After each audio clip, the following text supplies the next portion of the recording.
Hi, I'm Janice Switlo. Today I want to discuss the doctrine of Res Nullius.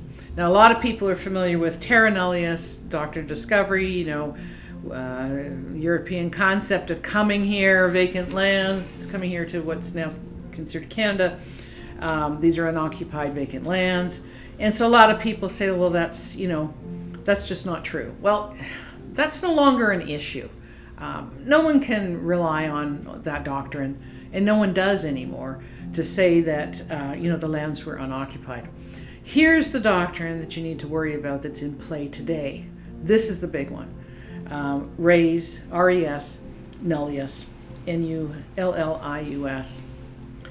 And that means that, and I've been warning about this for a couple of decades now, that means any property that you abandon, that you leave behind, in the area, there's talk about warning about don't leave the bundle by the side of the road, don't leave it behind.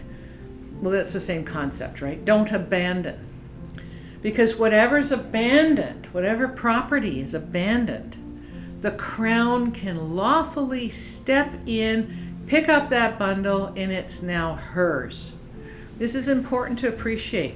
I've been warning this has been coming, and just recently this month, the BC government has argued in defense to the matter that land has been abandoned.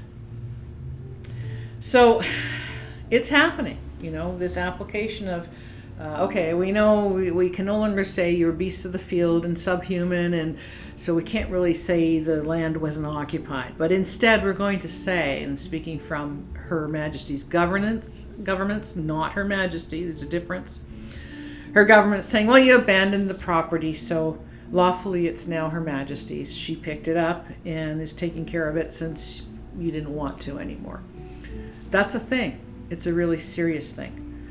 So it's critical that you not be seen to have left what you own behind, that you haven't left your land, that you haven't left your resources, that you haven't left your responsibilities to all your relations. Because it's not a matter of occupying it all and using it all, but it is a matter of clearly stating it's still yours. You still have obligations under your laws, under Indigenous laws, to protect your lands and resources.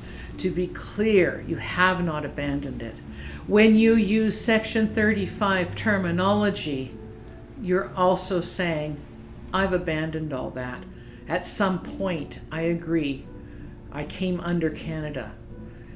And as Canada likes to argue that, well, that happened in 1982, that somehow everything got absorbed into common law and under the Constitution and all that gobbledygook, because that's not what happens. But if you agree, yeah, that's right, that's what I'm going to hold dear, then expect the consequences. Expect to be told clearly, well, then you abandoned it.